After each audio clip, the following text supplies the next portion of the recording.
ఆలగడ్డ పట్టణంలో అట్ల శ్రీదేవి అనే ఒక మహిళ పైన దాడి చేసి ఆమెను చంపడము నిజంగానే చాలా బాధాకరంగా ఉంది.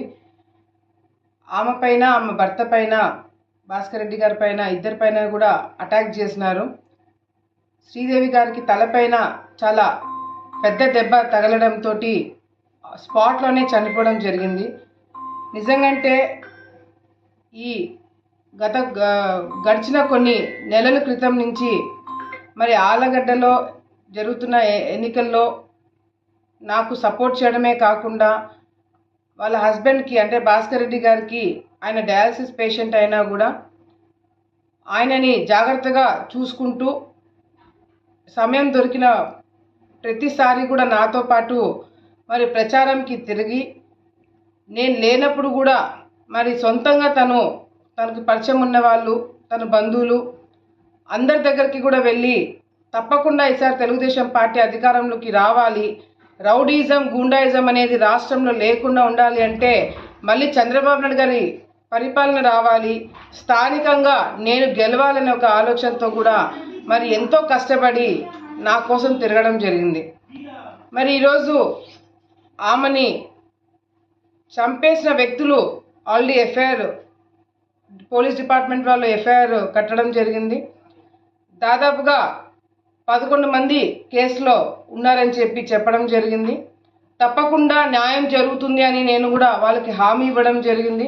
ఎందుకంటే ఒక్కసారి తెలుగుదేశం పార్టీ కండవా వేసుకొని తెలుగుదేశం పార్టీ కోసం కష్టపడిన వాళ్ళు ఎవరికి కూడా అన్యాయం జరగదు అని మరి లోకేష్ అన్న గారు కావచ్చు, చంద్రబాబు నాయుడు గారు కావచ్చు హామీ ఇవ్వడం జరిగింది. పోలీస్ డిపార్ట్మెంట్ వాళ్ళ డ్యూటీ వాళ్ళు కరెక్ట్గా చేయాలి, చేసేలాగా ఈ ప్రభుత్వము చేస్తారని చెప్పి కూడా మరి వాళ్ళకి కూడా నేను తెలియజేసుకుంటున్నాను.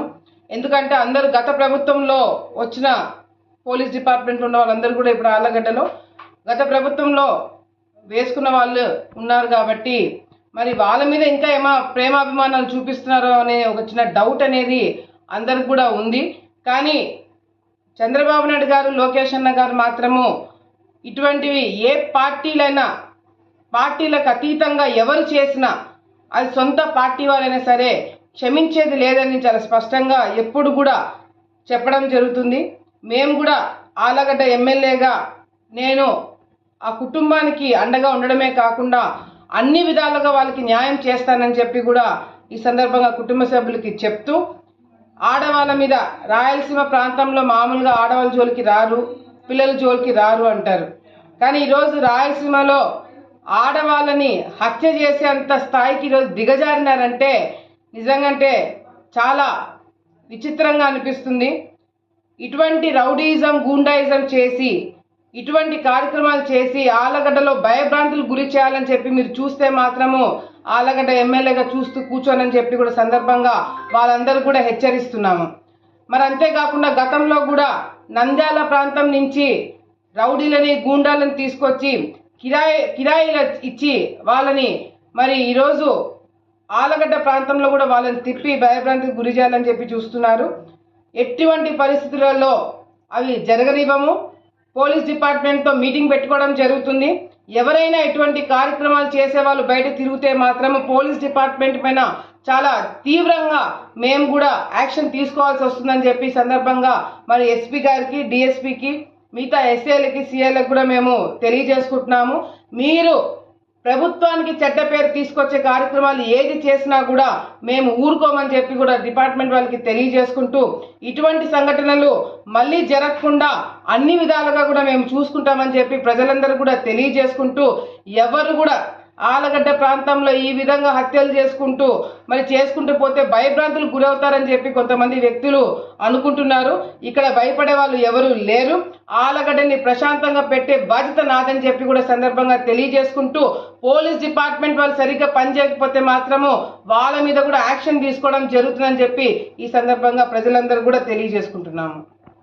చేస్తామని చెప్పడం జరిగింది.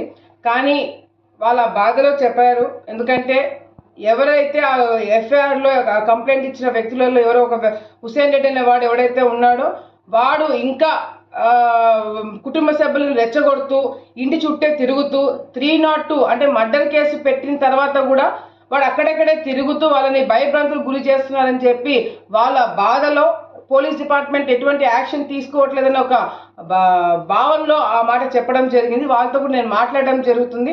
ధర్నాలు కూర్చోవాల్సిన అవసరం లేదు. చంద్రబాబు నాయుడు గారి ప్రభుత్వము ఎవరైతే అన్యాయం చేస్తారో వాళ్ళని కఠినంగా శిక్షించే ప్రభుత్వం ఈ ప్రభుత్వం కాబట్టి తప్పకుండా వాళ్ళకి న్యాయం జరిగేలాగా మేము చూసుకుంటామని చెప్పి వాళ్ళని కూడా కన్విన్స్ చేయడం జరుగుతుంది.